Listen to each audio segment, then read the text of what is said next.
नमस्कार दोस्तों, आज के इस वीडियो में पोटेशियम परमैंगनेट को आप अपने तालाब में किस प्रकार से डालेंगे, यानी सीधे तौर पर डालेंगे या घोल कर डालेंगे या कोई और अन्य विधि है, इस पर विस्तार से चर्चा की जाएगी, जो कि यह बहुत ही आज की उपयोगी जानकारी साबित होने वाली है।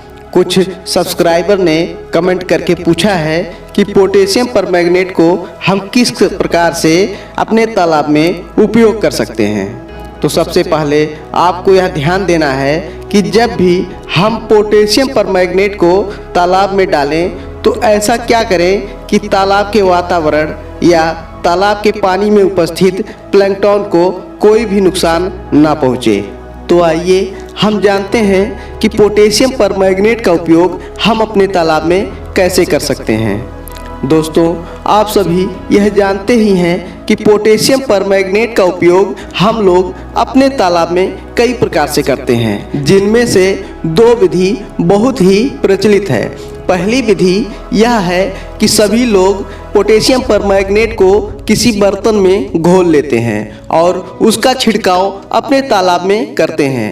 दूसरी विधि कुछ लोग अपनाते हैं, क्या करते हैं कि वो पोटेशियम परमैंगनेट को सीधे तौर पर अपने तालाब में डाल देते हैं। पर मित्रों, इससे बहुत ही ज़्यादा नुकसान होने की संभावना होती है। आज मैं आप लोगों को एक बहुत ही अच्छी विधि को बताऊंगा, जिसको करने के बाद आप के तालाब के वातावरण को या तालाब में उपस्थित प्लैंकटन को कोई भी नुकसान नहीं पहुंचेगा। सबसे पहले हम सभी को यह ध्यान देना है कि कितनी मात्रा में पोटेशियम परमैंगनेट को हम अपने तालाब में डालेंगे, जिससे किसी भी प्रकार का नुकसान ना हो, और किस विधि से डालेंगे जिससे तालाब के वातावरण या प्लैंकटन को कोई भी नुकसान ना पहुंचे। अगर हम मात्रा की बात करें तो हम लोग 1 हेक्टेयर तालाब में 2 किलो से ज़्यादा पोटेशियम परमैंगनेट को नहीं डालेंगे। वह चाहे घुलित अवस्था में डालना हो या सीधे अवस्था में डालना हो, या फिर जो मैं विधि बताने जा रहा हूँ उस तरीके से किसी भी अवस्था में डालना हो अपने तालाब में, तो पोटेशियम परमैंगनेट को 2 केजी से ज़्यादा 1 हेक्टेयर में नहीं डालेंगे। पर आप इतना जल्दी भी नहीं डालना है। आप इस बात का भी ध्यान रखें कि पोटेशियम परमैंगनेट को बहुत जल्दी नहीं डालना है, उसकी भी एक समय सीमा होती है। अगर आप पोटेशियम परमैंगनेट को कुछ जल्दी यानी कम समय अंतराल पर अपने तालाब में डालते हैं तो तालाब के पानी में उपस्थित जू प्लैंकटन और फाइटोप्लैंकटन की मात्रा काफ़ी कम हो जाएगी, जो कि तालाब के वातावरण के लिए बिल्कुल भी ठीक नहीं है। अब आप ध्यान दीजिए कि पोटेशियम परमैंगनेट को किस प्रकार आप अपने तालाब में डालेंगे, क्योंकि इसका भी एक तरीका है।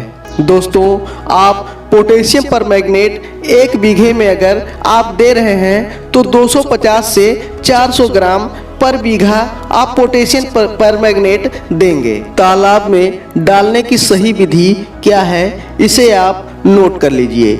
आप मात्रा के अनुसार पोटेशियम परमैंगनेट को लेंगे और उसको किसी बर्तन या पन्नी पर रख देंगे और नमक लेंगे।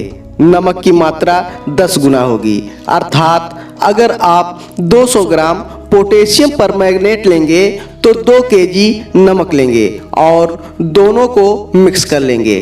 फिर आप लगभग 20 केजी मिट्टी, ध्यान दीजिए, अगर 200 ग्राम पोटेशियम परमैंगनेट है तो उसका 10 गुना यानी 2 केजी नमक लेंगे और उसका 10 गुना आप मिट्टी लेंगे, यानी 20 केजी मिट्टी लेंगे और सभी को अच्छी प्रकार से मिक्स कर लेंगे। अब आप क्या करेंगे कि कोई सूती कपड़ा या पुरानी साड़ी या कोई भी अन्य कपड़ा ले लेंगे। कपड़े को कई भागों में आप काट लेंगे या चीर लेंगे। अब इस मिक्सचर को जो आपने मिक्स किया है, यानी पोटेशियम परमैंगनेट, नमक और मिट्टी को जो आपने अच्छी तरीके से मिक्स किया है, उस मिक्सचर को आप लगभग 10 भागों में बांट लेंगे और जो आपने टुकड़ा किया है कपड़े का, उस टुकड़े में अलग अलग रखकर गांठ लगा देंगे और फिर उस बंधे हुए मिक्सचर को तालाब में कई स्थानों पर रख देंगे या पानी में अलग अलग जगह पर आप डाल देंगे। दोस्तों, इससे क्या होगा कि जब आप इन पोटलियों को अपने तालाब में डालेंगे तो पोटेशियम परमैंगनेट और नमक धीरे धीरे पानी में घुलित होगा। यह विधि जिस दिन आप अपनी पोटली को तालाब में डालेंगे उसके 1 हफ्ते बाद फिर यह विधि अपनानी है।